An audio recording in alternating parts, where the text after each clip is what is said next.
그래서 그렇다면 예수님께서 병자들을 치료하실 때는 그냥 치료하셨을까요? 그냥 뭐 주문을 외워가지고 그 질병이 떠나가라고 이렇게 뭐 마법같이 이렇게 일을 하셨을까요? 그런 게 아니라는 거죠. 예수님께서 이 질병을 치유하실 때 마태복음 4장 23절에 보면은 병을 고칠 뿐만 아니라 무엇과 같이 하셨어요, 이 일을. 천국 복음을 전파하시고 저희를 가르치셨다고 나와 있잖아요. 예수님께서 질병을 치료하시는 방법은 그 사람의 그 질병의 원인이 무엇이냐. 창세기 1장을 보니까 사람이 하나님의 율법을 범했기 때문에, 또 요한복음 5장에서 14절에 그가 죄를 범했기 때문에 오는 것이 질병이라고 나와 있죠. 출애굽기 15장 26절에도 나와 있지만, 그렇다면은 다시 건강을 찾으려면 무엇이 먼저 이루어져야 되겠어요? 하나님의 율법이 회복이 돼야 되는 거잖아요. 거기에서 생명의 근원이 나오기 때문에. 그래서 예수님께서 이 문둥병자가 됐든 중풍병자가 됐든 뭐 어떤 병자가 됐든지 간에 예수님께서 치료하시는 방법, 사단은 그것이 필요 없습니다. 하나님 율법 없이도 그냥 기적을 일으켜서 사람을 치유할 수 있을 거예요. 그러나 그렇게 치료받아봤자 다시 또 가서 죄를 범하면은 그 질병이, 떠나갔던 질병이 다시 찾아오게 될 뿐만 아니라 요한복음 5장 14절에는 오히려 더 심한 것이, 더 심한 병이 이전보다 더 심한 것이 생길 수 있다고 말씀하고 있기 때문에 율법이 회복되지 않은 그 질병 치료는 절반짜리에 불과합니다. 나중에 떠나가면 또 병 걸릴 거예요. 그렇게 옛날처럼 살면. 그래서 예수님은 그 사람에게 질병을 치료함과 함께 그 사람의 마음과 삶 속에 무엇을 회복시켜 주시냐면 반드시 율법을 회복시켜 주시는 거예요. 옛날에 아담을 창조하셨던 것처럼 그를 온전하게 하나님의 형상으로 다시 창조하시는 것이 예수님의 하시는 치유입니다. 근데 그 안에는 반드시 하나님 나라의 율법이 들어가 있어요. 그래서 예수님의 치료 안에서는 사람이 이전에 잃었던 통제권을 다시 회복하게 되고 자신이 잃어버렸던 자신의 몸과 마음에 대한 통제권을 회복하게 되면서 다시 무엇과 같은 사람이 되냐면은 왕과 같은 사람, 옛날에 아담과 같은 하나님의 형상을 받은 그 다스리고 정복하는 그 권세를 다시 되찾아오는 것이 질병의 진정한 치유입니다. 그것을 일으켜 주시기 위해서 예수님이 오신 것이죠. 우리 힘으로 이것을 할 수 없기 때문이에요. 그러나 예수님께 도움을 구하면, 믿음으로 예수님께 도움을 구했을 때 예수님께서 이 통제력을, 이 지배력을 우리에게 다시 회복시켜 주시면 그것으로 하여금 어떻게 하라는 겁니까? 행사하고, 너가 행사하고 이제 살라는 거죠. 하나님의 율법대로. 그게 예수님이 하시는, 병을 치유하실 뿐만 아니라 저희 회당에서 가르치시며 천국 복음을 전파하심과 함께 이 모든 병과 모든 약한 것이 치료가 일어나는 것입니다. 이제 여기에 약속이 있죠. 출애굽기 15장 26절에 보면은 가라사대 너희가 너희 하나님 나 여호와의 말을 청정하고 나의 보기에 의를 행하며 내 계명에 귀를 기울이며 내 모든 규례를 지키면 내가 애굽 사람에게 내린 모든 질병이 하나도 너에게 내리지 아니하리니 나는 너희를 치료하는 여호와임이니라. 그래서 우리가 마지막 때에 특별히 이제 앞으로 질병과 아픈 것들이 점점 더 많아질 거예요. 그런 시대, 왜냐하면 우리가 하는, 먹는 것, 마시는 것, 생각하는 이 모든 것들이 너무나 오염이 되고 있기 때문에 옛날에 없던 질병들이 막 새로 생겨날 겁니다, 앞으로. 코로나 바이러스도 우리가 경험하고 있었지만 이런 크고 작은 질병들이 앞으로 점점 편만해질 텐데, 그럴수록 마지막 때가 그래서 가까워 올수록 더 중요해지는 것이 무엇이냐면은 하나님의 나라를 다스리는 율법이라는 거예요. 그 율법이 무엇도 지금 영향을 미치고 있기 때문이냐면은 우리 지금 숨쉬고 먹고 마시고 있는 우리의 이 몸과 마음을 바로 하나님의 율법이 다스리고 있기 때문입니다. 그 사랑의 율법이에요, 사실은. 우리가 이 이기심에 빠져가지고 나를 위해서 먹고 나를 위해서 마시고 나를 위해서 일하고 살고 있는 이 모든 것들이 사실은 죄가 되거든요. 우리는 그렇게 생각하지 않도록 교육을 받았지만 이 모든 것들이 그 죄가 된다는 것을 많은 사람들이 동의하지 않을지 모르지만 그 결과를 우리가 동의하지 않더라도 이 세상의 편만한 이 아픈 것들, 고난을 통해서 우리가 지금 목격을 하고 있거든요. 그래서 마지막 때가 될수록 이 하나님의 율법이 패한 것이 아니라 오히려 더 우리의 행복과 건강의 증진을 위해서 너무나 필수 불가결한 요소가 된다는 것을 알 수가 있고, 이 안에 들어가면은 우리가 보호를 받을 수가 있다는 거예요. 그런 모든 질병으로부터. 그렇기 때문에 하나님께서, 또 예수님께서 이 두루 다니시면서 그렇게 많이 가르치셨던 거예요. 이 나라의 이 죄악의 이 재난을 물러가게 하기 위해서 그런 모든 일들을 하셨고요. 마지막 때, 이게 유대인들 나라의 마지막 때의 그런 모습이었지만 이 세상의 마지막 때도 비슷한 모습으로 지금 흘러가고 있습니다. 그래서 예레미야 31장 31절에 보면 나 여호와가 말하노라 보라 날이 이르리니 내가 이스라엘 집과 유다 집에 새 언약을 세우리라. 이게 신약이라고 많이 얘기를 하는데 이제 예수님을 우리가 생각해 보게 되죠. 이 새 언약을 세우리라. 그래서 이 성경 구절을 신약과 이 예수님의 사역에 많이 적용을 하는데요.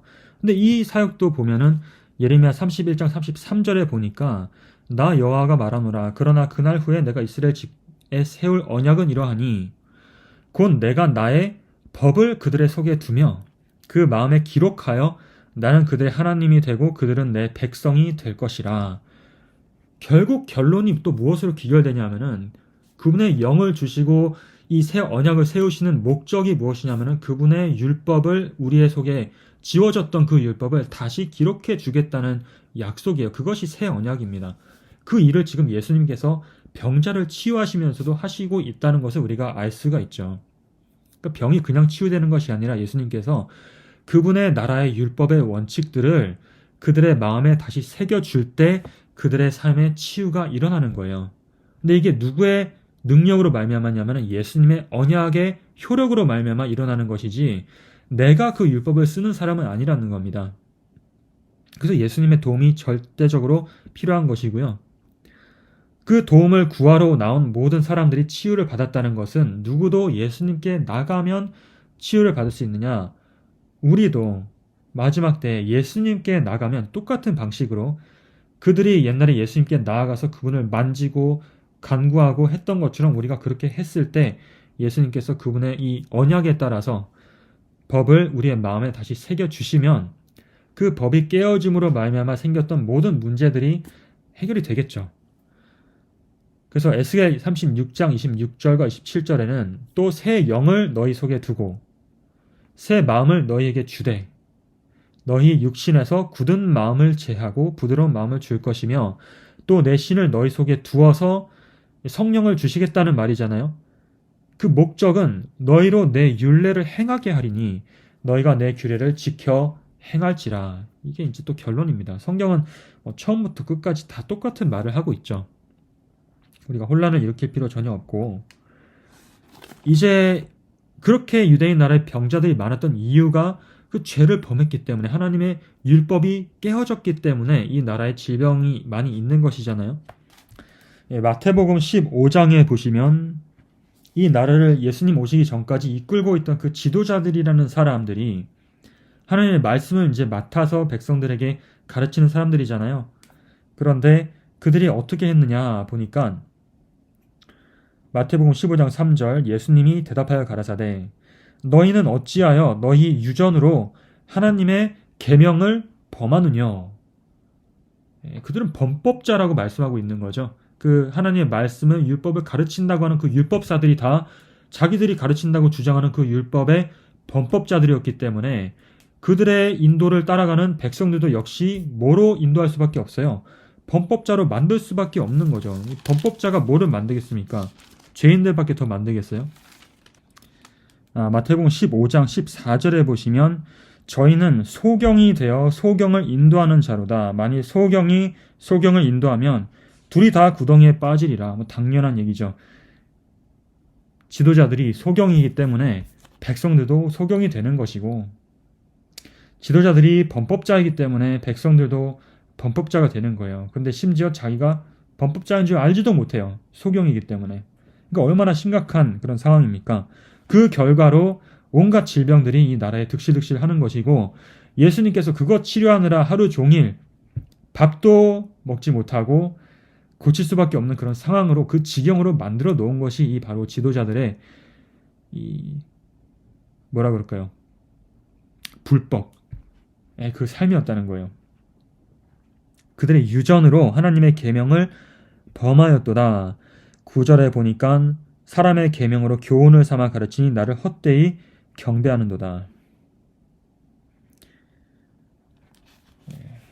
그 모든 결과를 그들이 지금 당하고 있습니다. 그래서 결국 법이 무엇의 법이냐면 하나님의 나라의 법이잖아요. 원래 유대인들의 나라가 하나님 나라가 됐어야 됐어요. 하나님 나라라는 것은 곧 천국입니다. 이 세상에 하나님의 천국 같은 그 모습을 사람들이 목격할 수 있도록 빛이 되고 소금의 역할로 부르심을 받은 게 이 유대인들의 나라인데, 마태복음 23장 13절에 보면은 서기관들과 바리새인들은 너희는 하나님의 나라의 문을 사람들 앞에서 닫고 너희도 들어가지 않고 들어가려 하는 자도 들어가지 못하게 하는도다. 그래서 28절에 이와 같이 너희도 겉으로는 사람에게 옳게 보이되 안으로는 외식과 불법이 가득하도다. 이제 불법하는 자들이라고 말씀을 하시면서 예수님께서 그 율법의 그 범해진 율법을 다시 회복하기 위해서 마태복음 5장에서 우리가 보았죠. 내가 율법을 완전케 하려 왔다고 하셨거든요. 그래서 이 병자들을 우리가 이제 많은 그 당시에 병자들이 그렇게 많았던 이유도 알게 되었고 그게 당연한 게 아니라는 겁니다. 우리는 이 질병을 뭐 필연으로 마치 하나님의 섭리에 의한 것인 것처럼 받아들이는 경우들이 많아요. 특히 하나님 믿는다고 하는 사람들이 그렇습니다. 하나님이 주시는 고난이니까 받아야지. 뭐 욥이 된 것처럼 그렇게 얘기를 하죠. 하나님께서 복도 주시고 뭐 가져가기도 하시니 하나님을 찬송합니다. 뭐 이런 식으로 우리가 고백을 많이 하는데 정말 그 고난을 당하는 것이 욥처럼 고난을 당하는 경우도 있을 수 있겠지만 더 대다수의 많은 경우들은 욥의 경우가 아니라 지금 이 바리새인 서기관들의 나라의 범법으로 인한 그것이 무지해서든 또는 알고서도 범했던 그 율법에 깨어진 결과로 오는 질병이 훨씬 많다는 거예요. 그래서 질병은 당연한 것이 아니라 막을 수 있고 치료할 수 있는 것이라는 것을 우리가 성경을 통해서 알 수가 있어요. 그리고 예수님께서 바로 그런 방법으로 치료하셨고 바리새인들이 그런 방법들을 싫어서 버렸기 때문에 병이 생기는 겁니다. 대부분의 경우에.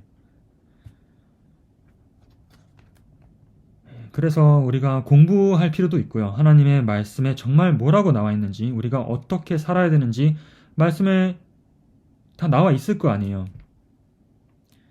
그거를 알기 위해서 우리가 부지런하게 말씀을 볼 필요가 있고 그것을 보는 것이 우리에게 유익이 될 것이고 또 그거 우리를 통해서 다른 사람에게 그것이 지식이 전달되면은 정말 많은 고통의 끈을 우리가 끊어낼 수 있는, 이 세상에 살면서도 끊어낼 수 있는 그 질병을 당연하게 여기는 것이 아니라 정말 더 희망적인 그런 길들을 우리가 볼 수 있을 겁니다.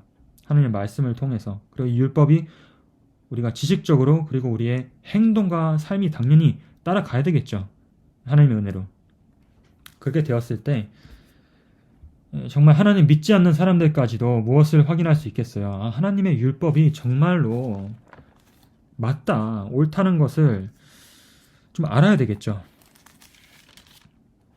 원래 이스라엘 백성들에게 이제 하나님이 주신 이상은 신명기 4장 너희 4절부터 보면은 너희로 들어가서 기업으로 얻을 그 땅, 이 어디냐면은 지금 예수님 당시에 유대인들이 살고 있는 그 팔레스타인 지역이잖아요. 그 가나안 땅에서 그대로 행하게 하려 함인즉, 그들이 거기서 지금 1500년 넘게 그 자리를 잡고 앉아 있잖아요. 그런데 너희는 6절에 지켜 행하라. 그리함은 열국 앞에 너희의 지혜여 너희의 지식이라. 그들이 이 모든 규례를 듣고 이르기를 이 큰 나라 사람은 과연 지혜와 지식이 있는 백성이로다 하리라. 그래서 8절에 보면 오늘 내가 너에게 선포하는 이 율법과 같이 그 규례와 법도가 공의로운 큰 나라가 어디 있느냐.